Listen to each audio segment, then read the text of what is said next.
الحمدللہ رب العالمین والصلاة والسلام علی سید الانبیاء والمرسلین اما بعد فاعوذ باللہ من الشیطان الرجیم بسم اللہ الرحمن الرحیم۔ سبق نمبر 87 پارٹ 3 پارہ 24واں سورہ زمر آیت نمبر 53 سے 53 سے ترجمہ کنز الایمان مع تفسیر خزائن العرفان پڑھنے کی سعادت حاصل کروں گا انشاءاللہ تعالی۔ آپ بغور سنیے، خوب سمجھیے، ضرورتاً چند بار سن سکتے ہیں۔ اللہ پاک ہم سب کو علم نافع عطا فرمائے، دنیا اور آخرت کی بھلائیاں دے، آمین۔ تم فرماؤ اے میرے وہ بندو جنہوں نے اپنی جانوں پر زیادتی کی، گناہوں اور معصیتوں میں مبتلا ہو کر اللہ کی رحمت سے نا امید نہ ہو، بے شک اللہ سب گناہ بخش دیتا ہے۔ اس کے جو کفر سے باز آئے۔ شان نزول: مشرکین میں سے چند آدمی سید عالم صلی اللہ تعالی علیہ وسلم کی خدمت میں حاضر ہوئے اور انہوں نے حضور سے عرض کیا کہ آپ کا دین تو بے شک حق اور سچا ہے، لیکن ہم نے بڑے بڑے گناہ کیے ہیں، بہت سی معصیتوں میں مبتلا رہے ہیں، کیا کسی طرح ہمارے وہ گناہ معاف ہو سکتے ہیں؟ اس پر یہ آیت نازل ہوئی، بے شک وہی بخشنے والا مہربان ہے، اور اپنے رب کی طرف رجوع لاؤ، تائب ہو کر، اور اس کے حضور گردن رکھو، اور اخلاص کے ساتھ طاعت بجا لاؤ، قبل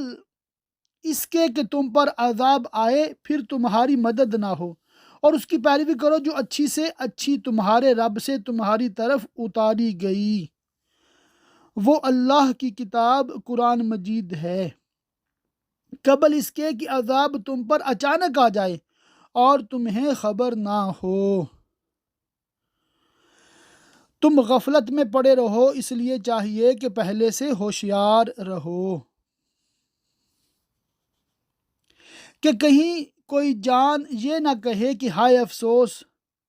ان تقصیروں پر جو میں نے اللہ کے بارے میں کیں، کہ اس کی اطاعت بجا نہ لایا اور اس کے حق کو نہ پہچانا اور اس کی رضا جوئی کی فکر نہ کی، اور بے شک میں ہنسی بنایا کرتا تھا اللہ تعالیٰ کے دین کی اور اس کی کتاب کی۔ یا کہے اگر اللہ مجھے راہ دکھاتا تو میں ڈر والوں میں ہوتا، یا کہے جب عذاب دیکھے کسی طرح مجھے واپسی ملے اور دوبارہ دنیا میں جانے کا موقع دیا جائے کہ میں نیکیاں کروں۔ ان باطل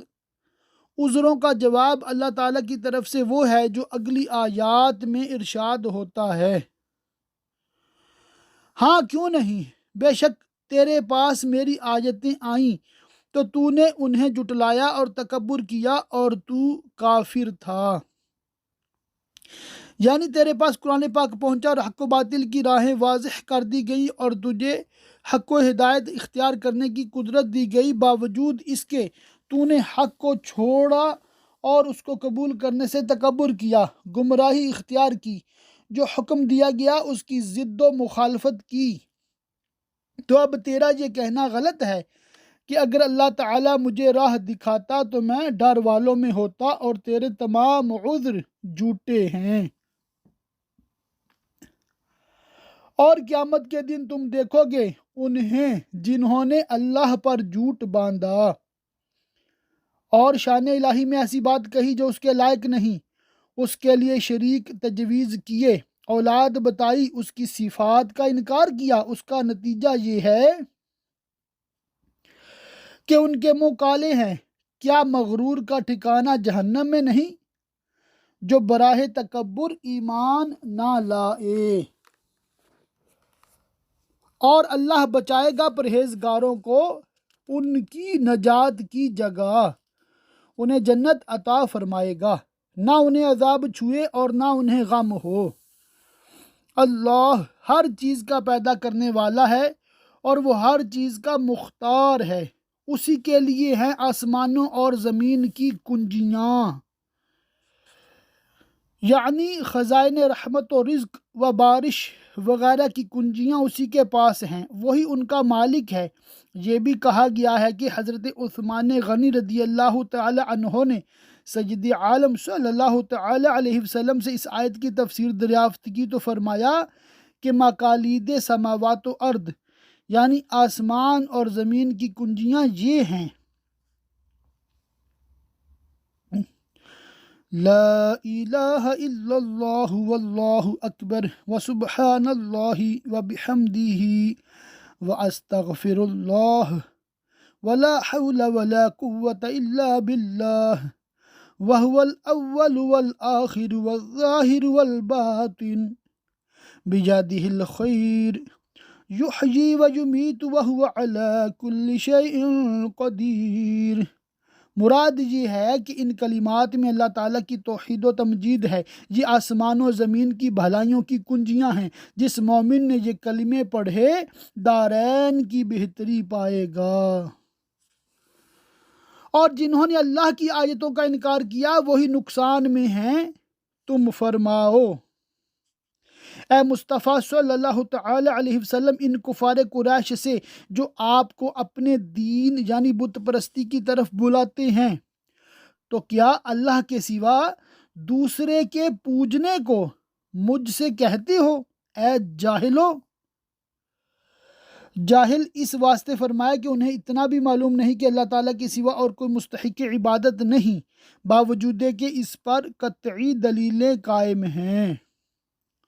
اور بے شک وحی کی گئی تمہاری طرف اور تم سے اگلوں کی طرف کہ اے سننے والے، اگر تو نے اللہ کا شریک کیا تو ضرور تیرا سب کیا دھرا اکارت جائے گا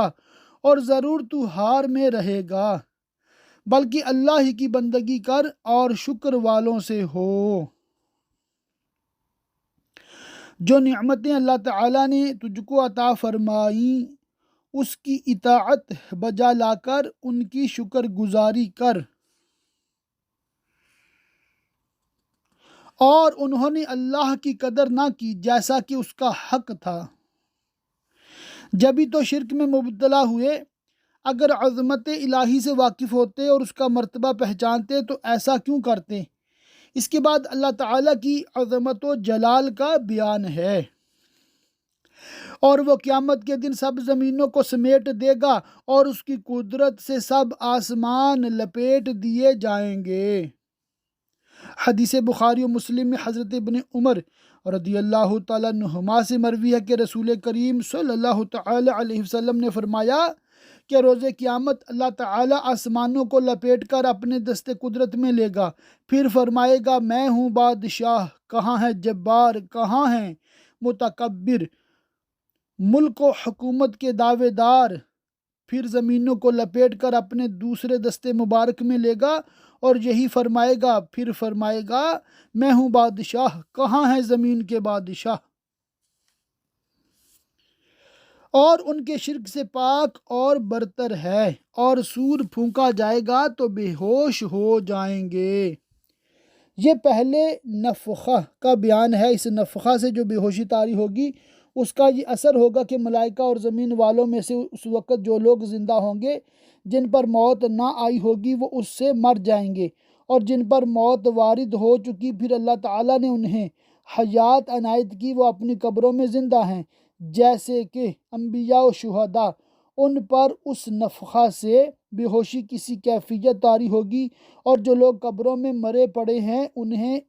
اس نفخہ کا شعور بھی نہ ہوگا۔ جتنے آسمانوں میں ہے اور جتنے زمین میں، مگر جسے اللہ چاہے۔ اس استثناء میں کون کون داخل ہیں؟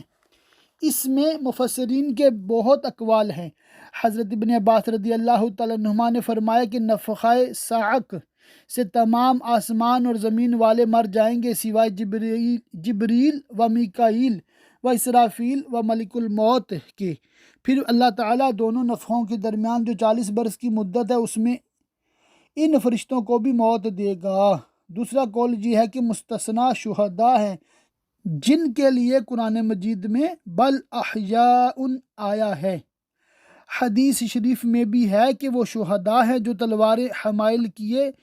گرد عرش حاضر ہوں گے۔ تیسرا قول حضرت جابر رضی اللہ تعالیٰ عنہ نے فرمایا کہ مستثنیٰ حضرت موسیٰ علیہ السلام ہیں، چنانچہ آپ طور پر بے ہوش ہو چکے ہیں، اس لیے اس نفخہ سے آپ بے ہوش نہ ہوں گے بلکہ آپ متیقظ یعنی بیدار و ہوشیار رہیں گے۔ چوتھا قول یہ ہے کہ مستثنیٰ جنت کی حوریں اور عرش و کرسی کے رہنے والے ہیں۔ ضحاک کا قول ہے کہ مستثنیٰ رضوان اور حوریں اور وہ فرشتے جو جہنم پر مامور ہیں، وہ اور جہنم کے سانپ بچھو ہیں۔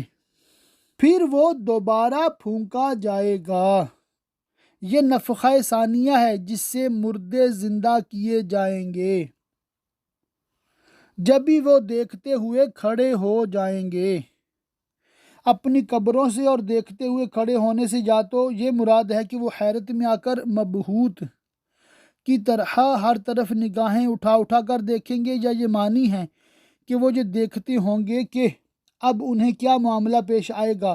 اور مومنین کی قبروں پر اللہ تعالیٰ کی رحمت سے سواریاں حاضر کی جائیں گی، جیسا کہ اللہ تعالیٰ نے وعدہ فرمایا ہے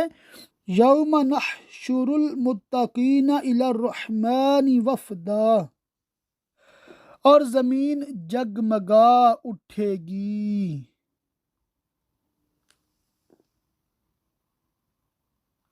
بہت تیز روشنی سے یہاں تک کہ سرخی کی جھلک نمودار ہوگی۔ یہ زمین دنیا کی زمین نہ ہوگی بلکہ نئی ہی زمین ہوگی جو اللہ تعالیٰ روز قیامت کی محفل کے لیے پیدا فرمائے گا اپنے رب کے نور سے۔ حضرت ابن عباس رضی اللہ تعالیٰ عنہما نے فرمایا کہ یہ چاند سورج کا نور نہ ہوگا بلکہ یہ اور ہی نور ہوگا جس کو اللہ تعالیٰ پیدا فرمائے گا، اس سے زمین روشن ہو جائے گی اور رکھی جائے گی کتاب، یعنی اعمال کی کتاب حساب کے لیے۔ اس سے مراد یا تو لوح محفوظ ہے جس میں دنیا کے جمیع احوال قیامت تک شرح و بسط کے ساتھ ثبت ہے، یا ہر شخص کا اعمال نامہ جو اس کے ہاتھ میں ہوگا، اور لائے جائیں گے انبیاء اور یہ نبی اور اس کی امت کہ ان پر گواہ ہوں گے جو رسولوں کی تبلیغ کی گواہی دیں گے، اور لوگوں میں سچا فیصلہ فرما دیا جائے گا اور ان پر ظلم نہ ہوگا، اور ہر جان کو اس کا کیا بھرپور دیا جائے گا، اور اسے خوب معلوم ہے جو وہ کرتے تھے، اس سے کچھ مخفی نہیں، نہ اس کو شاہد کاتب کی حاجت، یہ سب حجت تمام کرنے کے لیے ہوں گے، اور کافر جہنم کی طرف ہانکے جائیں گے سختی کے ساتھ، قیدیوں کی طرح، گروہ گروہ، ہر جماعت اور امت علیحدہ علیحدہ، یہاں تک کہ جب وہاں پہنچیں گے اس کے دروازے کھولے جائیں گے، یعنی جہنم کے 7 دروازے کھولے جائیں گے جو پہلے سے بند تھے، اور اس کے داروغہ ان سے کہیں گے کیا تمہارے پاس تمہیں میں سے وہ رسول نہ آئے تھے جو تم پر تمہارے رب کی آیتیں پڑھتے تھے اور تمہیں اس دن کے ملنے سے ڈراتے تھے؟ کہیں گے کیوں نہیں، بے شک انبیاء تشریف بھی لائے اور انہوں نے اللہ تعالیٰ کے احکام بھی سنائے اور اس دن سے بھی ڈرایا، مگر عذاب کا قول کافروں پر ٹھیک اترا کہ ہم پر ہماری بدنصیبی غالب آئی اور ہم نے گمراہی اختیار کی اور حسب ارشاد الہی جہنم میں بھرے گئے۔ فرمایا جائے گا داخل ہو جہنم کے دروازوں میں، اس میں ہمیشہ رہنے، تو کیا ہی برا ٹھکانہ متکبروں کا، اور جو اپنے رب سے ڈرتے تھے ان کی سواریاں عزت و احترام اور لطف و کرم کے ساتھ گروہ گروہ جنت کی طرف چلائی جائیں گی، یہاں تک کہ جب وہاں پہنچیں گے اور اس کے دروازے کھلے ہوں گے۔ ان کی عزت و احترام کے لیے اور جنت کے دروازے 8 ہیں۔ حضرت علی مرتضیٰ رضی اللہ تعالیٰ عنہ سے مروی ہے کہ دروازہ جنت کے قریب ایک درخت ہے، اس کے نیچے سے 2 چشمے نکلتے ہیں۔ مومن وہاں پہنچ کر ایک چشمہ میں غسل کرے گا، اس سے اس کا جسم پاک و صاف ہو جائے گا، اور دوسرے چشمہ کا پانی پیے گا، اس سے اس کا باطن پاکیزہ ہو جائے گا۔ پھر فرشتے دروازہ جنت پر استقبال کریں گے اور اس کے داروغہ ان سے کہیں گے سلام تم پر، تم خوب رہے، تم جنت میں جاؤ ہمیشہ رہنے۔ اور وہ کہیں گے سب خوبیاں اللہ کو جس نے اپنا وعدہ ہم سے سچا کیا اور ہمیں اس زمین کا وارث کیا کہ ہم جنت میں رہیں جہاں چاہیں، تو کیا ہی اچھا ثواب کامیوں کا، یعنی اللہ اور رسول کی اطاعت کرنے والوں کا۔ اور تم فرشتوں کو دیکھو گے عرش کے آس پاس حلقہ کیے اپنے رب کی تعریف کے ساتھ اس کی پاکی بولتے، اور لوگوں میں سچا فیصلہ فرما دیا جائے گا کہ مومنوں کو جنت میں اور کافروں کو دوزخ میں داخل کیا جائے گا، اور کہا جائے گا کہ سب خوبیاں اللہ کو جو سارے جہان کا رب۔ اہل جنت جنت میں داخل ہو کر ادائے شکر کے لیے حمد الہی عرض کریں گے۔ اللہ تعالیٰ کی توفیق سے سورہ زمر مکمل ہوئی۔ سورہ مؤمن مکیہ ہے، اس میں 85 آیتیں اور 9 رکوع ہیں۔ اللہ کے نام سے شروع جو نہایت مہربان رحم والا۔ سورہ مومن، اس کا نام سورہ غافر بھی ہے۔ یہ سورت مکیہ ہے سوائے 2 آیتوں کے جو الذین یجادلون فی آیات اللہ سے شروع ہوتی ہیں۔ اس سورت میں 9 رکوع اور 85 آیتیں اور 1199 کلمے اور 4960 حروف ہیں۔ یہ کتاب اتارنا ہے اللہ کی طرف سے جو عزت والا، علم والا، گناہ بخشنے والا اور توبہ قبول کرنے والا، ایمانداروں کی، سخت عذاب کرنے والا کافروں پر، بڑے انعام والا عارفوں یعنی اہل معرفت پر۔ اس کے سوا کوئی معبود نہیں، اسی کی طرف پھرنا ہے بندوں کو آخرت میں۔ اللہ کی آیتوں میں جھگڑا نہیں کرتے مگر کافر، یعنی قرآن پاک میں جھگڑا کرنا کافر کے سوا مومن کا کام نہیں۔ ابو داؤد کی حدیث میں ہے، سید عالم صلی اللہ تعالی علیہ وآلہ وسلم نے فرمایا کہ قرآن میں جھگڑا کرنا کفر ہے۔ جھگڑے اور جدال سے مراد آیات الہیہ میں طعن کرنا اور تکذیب و انکار کے ساتھ پیش آنا اور حل مشکلات و کشف معضلات کے لیے علمی و اصولی بحث جدال نہیں بلکہ اعظم طاعات میں سے ہیں۔ کفار کا جھگڑا کرنا آیات میں یہ تھا کہ وہ کبھی قرآن پاک کو سحر کہتے، کبھی شعر، کبھی کہانت، کبھی داستان۔ تو اے سننے والے، تجھے دھوکہ نہ دے ان کا شہروں میں اہلے گہلے پھرنا، یعنی کافروں کا صحت و سلامتی کے ساتھ ملک ملک تجارتیں کرتے پھرنا اور نفع پانا تمہارے لیے باعث تردد نہ ہو کہ یہ کفر جیسا عظیم جرم کرنے کے بعد بھی عذاب سے امن میں رہے، کیونکہ ان کا انجام کار خواری اور عذاب ہے۔ پہلی امتوں میں بھی ایسے حالات گزر چکے ہیں، ان سے پہلے نوح کی قوم اور ان کے بعد کے گروہوں، عاد و ثمود و قوم لوط وغیرہ نے جٹلایا، اور ہر امت نے یہ قصد کیا کہ اپنے رسول کو پکڑ لیں اور انہیں قتل اور ہلاک کر دیں اور باطل کے ساتھ جھگڑے کہ اس سے حق کو ٹال دیں جس کو انبیاء لائے ہیں، تو میں نے انہیں پکڑا، پھر کیسا ہوا میرا عذاب؟ کیا ان میں کا کوئی اس سے بچ سکا؟ اور یوں ہی تمہارے رب کی بات کافروں پر ثابت ہو چکی ہے کہ وہ دوزخی ہیں، وہ جو عرش اٹھاتے ہیں، یعنی ملائکہ حاملین عرش جو اصحاب قرب اور ملائکہ میں اشرف و افضل ہیں، اور جو اس کے گرد ہیں، یعنی جو ملائکہ کی عرش کا طواف کرنے والے ہیں انہیں کروبی کہتے ہیں، اور یہ ملائکہ میں صاحب سیادت یعنی عظمت و شرف والے ہیں، اپنے رب کی تعریف کے ساتھ اس کی پاکی بولتے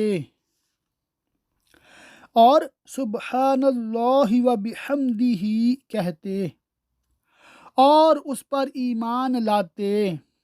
اور اس کی وحدانیت کی تصدیق کرتے۔ شہر بن حوشب نے کہا کہ حاملین عرش 8 ہیں، ان میں سے 4 کی تسبیح یہ ہے: سبحانک اللہم و بحمدک لک الحمد علی حلمک بعد علمک، اور 4 کی یہ: سبحانک اللہم و بحمدک لک الحمد علی عفوک بعد قدرتک، اور مسلمانوں کی مغفرت مانگتے ہیں اور بارگاہ الہی میں اس طرح عرض کرتے ہیں: اے رب ہمارے، تیرے رحمت و علم میں ہر چیز کی سمائی ہے،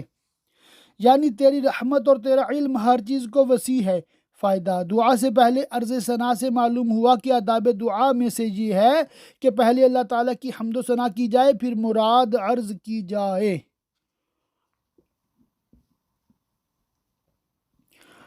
تو انہیں بخش دے جنہوں نے توبہ کی اور تیری راہ پر چلے، یعنی دین اسلام پر، اور انہیں دوزخ کے عذاب سے بچا لے، اے ہمارے رب،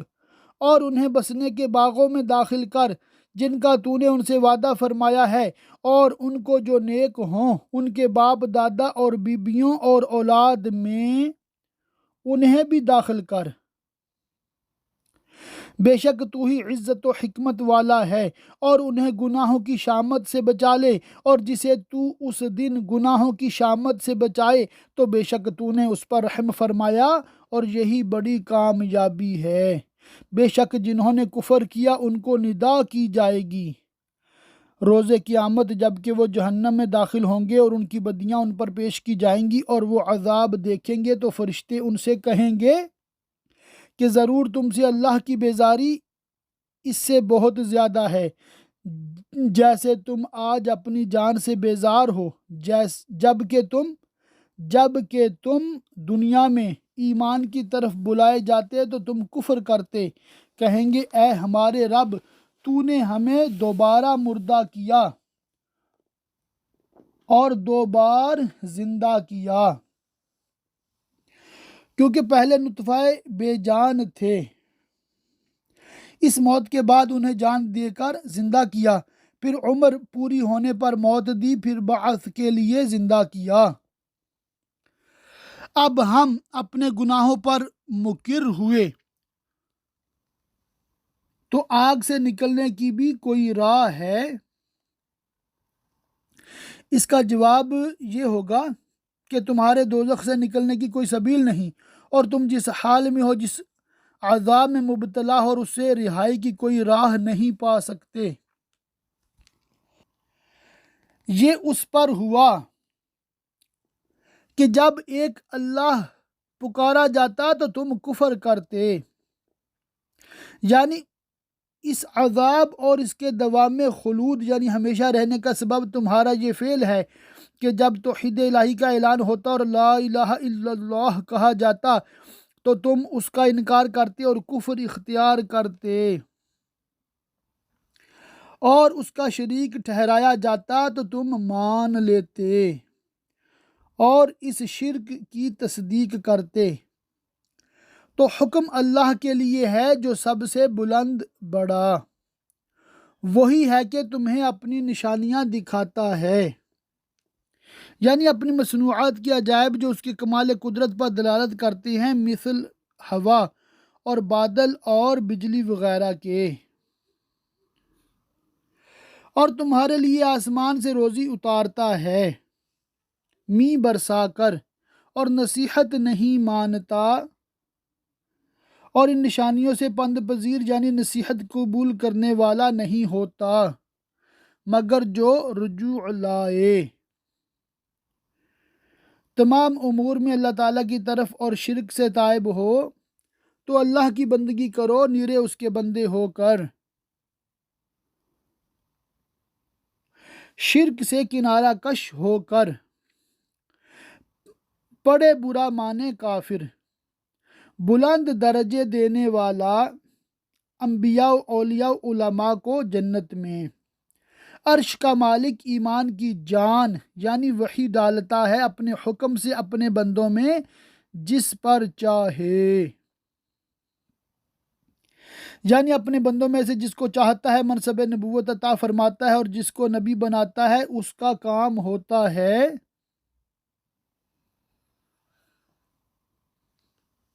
کہ وہ ملنے کے دن سے ڈرائے،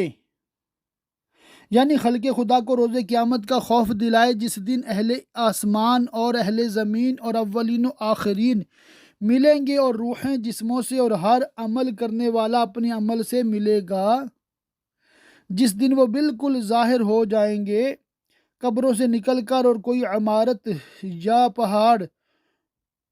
اور چھپنے کی جگہ اور آڑ نہ پائیں گے، اللہ پر ان کا کچھ حال چھپا نہ ہوگا، نہ اعمال نہ اقوال نہ دوسرے احوال، اور اللہ تعالیٰ سے تو کوئی چیز کبھی نہیں چھپ سکتی، لیکن یہ دن ایسا ہوگا کہ ان لوگوں کے لیے کوئی پردہ اور آڑ کی چیز نہ ہوگی جس کے ذریعہ سے وہ اپنے خیال میں بھی اپنے حال کو چھپا سکیں، اور خلق کی فنا کے بعد اللہ تعالیٰ فرمائے گا آج کس کی بادشاہی ہے، اب کوئی نہ ہوگا کہ جواب دے، خود ہی جواب میں فرمائے گا کہ اللہ واحد قہار کی، اور ایک قول یہ ہے کہ روز قیامت جب تمام اولین و آخرین حاضر ہوں گے تو ایک ندا کرنے والا ندا کرے گا آج کس کی بادشاہی ہے، تمام خلق جواب دے گی للہ الواحد القہار، اللہ واحد قہار کی، جیسا کہ آگے ارشاد ہوتا ہے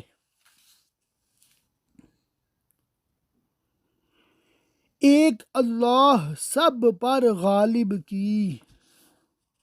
مومن تو یہ جواب بہت لذت کے ساتھ عرض کریں گے کیونکہ وہ دنیا میں یہی اعتقاد رکھتے تھے، یہی کہتے تھے،